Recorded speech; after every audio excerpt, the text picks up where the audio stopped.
اللہ الرحمن الرحیم۔ 3 رمضان المبارک کو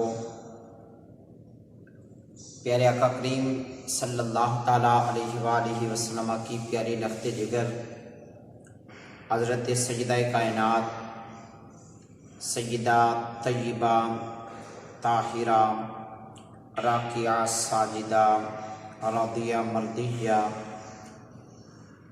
فاطمہ الزہرا سلام اللہ علیہا آپ کا یوم وصال ہے۔ نبی اکرم صلی اللہ علیہ وسلم کی یہ پیاری شہزادی تھی۔ ایسے تو پیارے آقا علیہ السلام کی 4 شہزادیاں تھیں۔ سب سے زیادہ پیار حضور کو اپنی سب سے چھوٹی بیٹی حضرت خاتون جنت کے ساتھ۔ اسی پیار کی بنیاد پہ رسول اللہ صلی اللہ علیہ وسلم نے فرمایا فاطمہ تو بضعۃ منی، فاطمہ میرے جگر کا ٹکڑا ہے۔ اور پیارے آقا علیہ السلام نے یہ جو جملہ ارشاد فرمایا اس دور میں ارشاد فرمایا کہ جس دور میں یہ حالات تھے کہ اگر کسی کے ہاں بیٹی پیدا ہو جاتی تھی اس کے گھر صف ماتم بچھ جاتی تھی۔ اللہ کا قرآن کہتا ہے وَإِذَا بُشِّرَ أَحَدُهُم بِالْأُنثَىٰ ظَلَّ وَجْهُهُ مُسْوَدًّا وَهُوَ كَظِيمٌ، کہ جب کسی کو بتایا جاتا، بشارت دی جاتی، خوشخبری دی جاتی کہ تیرے گھر اللہ نے بیٹی عطا فرمائی ہے، تو اس دور میں ان لوگوں کے جو اسلام سے دور تھے، مشرکین تھے، ان کے چہرے سیاہ ہو جاتے تھے، غیظ و غصے میں آ جاتے تھے۔ اس کے بعد کہتے تھے اب 2 ہی صورتیں ہیں، یتوارا من القوم من سوء ما بشر بہ، ایک تو کرتے تھے کہ اپنی ساری قوم سے منہ چھپا لیتے تھے، چھپ کے گھر میں بیٹھ جاتے تھے، کہتے تھے 2 ہی صورتیں ہیں، ایمسکہ علی ہون ام یدسہ فی التراب، ایک صورت یہ ہے کہ ہم اس کو زندہ رہنے دیں اور ذلت کی زندگی بسر کریں، دوسری صورت یہ ہے کہ اس کو زندہ درگور کر دیا جائے۔ میرے اور آپ کے پیارے آقا کریم صلی اللہ علیہ وسلم تشریف لائے۔ آقا علیہ السلام نے بیٹی کی عظمت اس وقت بیان فرمائی۔ آج اگر کوئی اپنی بیٹی کے بارے میں یہ کہے کہ میری بیٹی میرے جگر کا ٹکڑا ہے، کوئی بڑی بات نہیں، لیکن جس دور میں میرے اور آپ کے پیارے آقا علیہ السلام نے فرمایا وہ بہت بڑی بات تھی کہ آقا علیہ السلام نے اس دور میں فرمایا جہاں پر بیٹیوں کو زندہ درگور کر دیا جاتا تھا، جس کے گھر بیٹی پیدا ہوتی تھی صف ماتم بچھ جاتی تھی۔ حضور نے فرمایا تمہیں بیٹی کی شان ہی نہیں پتا، بیٹی میری بیٹی فاطمہ میرے جگر کا ٹکڑا ہے۔ اور فرمایا جس نے 3 بیٹیوں کی پرورش کی، میں اور وہ قیامت والے دن اس طرح ہوں گے جس طرح فرمایا کہ شہادت کی انگلی اور درمیان والی انگلی ملی ہوئی ہے، میں اور وہ قیامت والے دن اس طرح ہوں گے۔ پھر فرمایا ایک حدیث پاک میں جس کی 2 بیٹیاں ہوں ان کی اچھے طریقے سے تعلیم و تربیت انہیں دے، پرورش کرے اچھے انداز سے گھر سے رخصت کرے، فرمایا میں اور وہ قیامت والے دن اس طرح ہوں گے۔ ایک صحابیہ نے عرض کیا رسول اللہ اگر کسی کی 1 بیٹی ہو، فرمایا اس کے لیے بھی یہ اعزاز ہے۔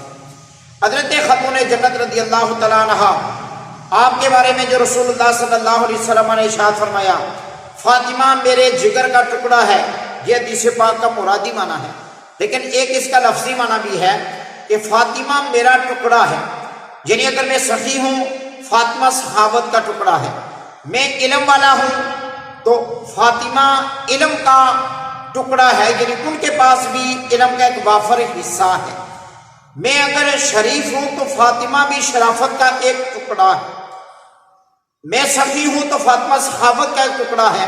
اب حضرت خاتون جنت رضی اللہ تعالیٰ عنہا رسول اللہ صلی اللہ علیہ وسلم کی اس صفت کا اظہار کس طرح کیا کرتی تھی؟ حضرت علامہ اقبال علیہ رحمہ نے فرمایا کہ بہر محتاج دلش یک گونا سوخ با یہودی چادر خود را فروخ۔ نبی اکرم صلی اللہ علیہ وسلم کی محفل پاک لگی ہوئی ہے، رات کا وقت ہے، حضور کے پاس ایک مہمان آ گیا۔ پیارے آقا علیہ السلام نے پوچھا کہ اس مہمان کی مہمان نوازی کون کرے گا؟ کاشانہ نبوت سے بھی پتہ کیا تو کھانے پینے کی کوئی چیز موجود نہیں تھی۔ صحابہ کرام سے جب کہا کون اس کی مہمان نوازی کرے گا، سارے خاموش ہیں، اس لیے کہ سب کو پتہ تھا کہ گھر میں کیا کوئی صورتحال ہے۔ رسول اللہ کا مہمان اپنے گھر لے جائیں، اچھے طریقے سے مہمان نوازی نہ کر سکیں، یہ بھی غلط ہے۔ حضرت سیدنا سلمان فارسی رضی اللہ تعالیٰ عنہ کھڑے ہوئے، عرض کی سرکار میری ڈیوٹی لگائیں، میرے ساتھ بھیجیں، میں ان کا کوئی انتظام کرتا ہوں۔ حضرت سلیمان فارسی رضی اللہ تعالیٰ عنہ مدینہ شریف کے سارے لوگوں کے گھروں میں گئے، جا کے دستک دی اور کہا کہ رسول اللہ کا مہمان ہے، اگر کسی کے پاس کوئی کھانے کی چیز ہے تو دے دو، ان کی مہمان نوازی کرنی ہے۔ لیکن سارے گھروں سے ایک ہی جواب ملتا کہ کتنے دن ہو گئے ہمارے گھر میں بھی فاقہ ہے، کھانے پینے کی کوئی چیز موجود نہیں، پانی کے علاوہ کوئی بھی اور چیز موجود نہیں۔ جب یہ ساری صورتحال حضرت سلمان فارسی نے دیکھی تو کہنے لگے کہ ابھی ایک دروازہ ہے جس دروازے سے کبھی نہ نہیں ہو سکتا۔ آپ چلتے ہوئے اہل بیت نبوت کے پاس چلے گئے، حضرت خاتون جنت کے دروازے پہ گئے، دروازے پہ جا کے دستک دی اور کہا رسول اللہ کا مہمان ہے، کوئی کھانے پینے کی چیز دو۔ حضرت خاتون جنت نے بھی فرمایا کہ چند دن ہو گئے ہمارے گھر فاقہ ہے، لیکن کہا کہ ہمارے گھر میں اگر کوئی مہمان آ جائے نا، ہم اس کو خالی ہاتھ نہیں بھیجتے، اس کو ویسے ہی نہیں لٹا دیتے۔ آپ نے اپنے اندر سے ایک چادر لی، ایک تو آپ نے اپنے سر پہ اس وقت اوڑھی ہوئی تھی، ایک دوسری چادر اندر آپ کے پاس جو دوسری موجود تھی وہ لی، وہ لا کے حضرت سلیمان فارسی کو دی اور کہا کہ اے سلیمان فارسی یہ چادر لے جائیں اور یہ چادر لے جا کے کسی تاجر کے آگے فروخت کر کے آئیں اور اس کا اناج لے کر آئیں تاکہ میں کھانا بنا کے رسول اللہ کے مہمان کی مہمان نوازی کر سکوں۔ حضرت سلیمان فارسی کہتے ہیں میں گیا، آپ کی چادریں تطہیر لے کر